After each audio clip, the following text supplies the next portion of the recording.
তো বাড়ি দেওয়া হয়ে গেছে। এখন এই মাছগুলো দেখেন বাইসে উঠছে। তো মাছগুলোর এখন পাথরটা সরাই ধরতে হইবে আমার।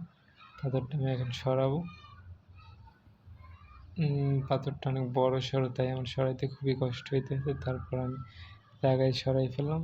এখন দেখি যে কী মাছের জায়গায় নিচে ছিল, ওইগুলো আমি সুন্দরভাবে ফিরতেই ধরতে আছি।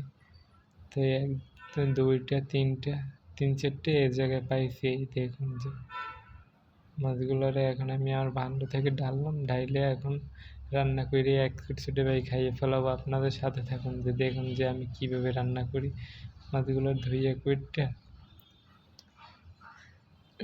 দেখুন যে কত সুন্দর, সেই স্বাদ। বন্ধুরা, আপনারা কি কেউ খাইবেন? খাইলে এখনই চলে আসেন আস্তা মাছ। তো নিজের হাতে মাছ ধরা, নিজেই রান্না করে খাইতে আসছি। তো সেই কেমন